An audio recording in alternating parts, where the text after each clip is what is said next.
ang siyang una at dapat at palagi nating dapat laging kapitan at lapitan. Dahil kailanman hindi tayo bibitawan ng Diyos sa pagkakakapit natin sa Kanya. Kaya naman mga kapatid ko kay Kristo, katulad ng isang bata, tayo ay dapat na lumapit, kumapit at magtiwala sa Diyos Ama natin sa langit.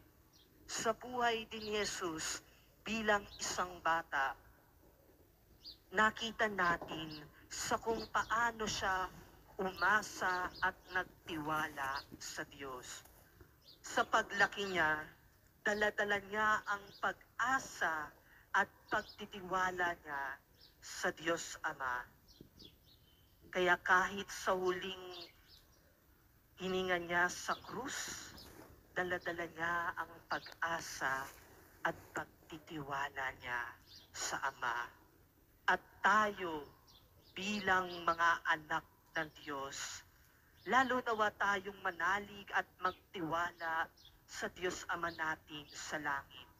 Tandaan natin na tulad ng isang bata, mahina tayo. Hindi natin kayang mag-isa kung wala ang Diyos sa buhay natin. Pero lagi rin natin pakatatandaan, mga kapatid ko kay Kristo, na kaya nating gawin ang anumang bagay kung kasama natin ang Diyos sa buhay natin.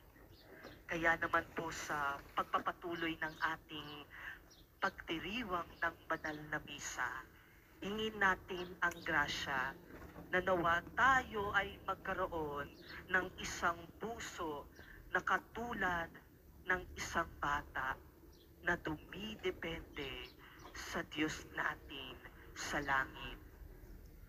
At lagi natin pakatatandaan, masaya maging isang bata. Masayang dumidepende sa Diyos.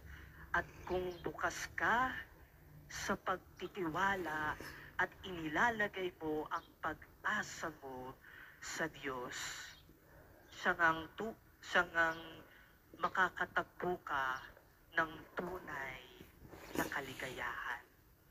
Amen. Viva Santo Niño! Viva Santo Niño! Viva Santo Niño! Palakpakan po natin ang mahal na poong Santo Niño.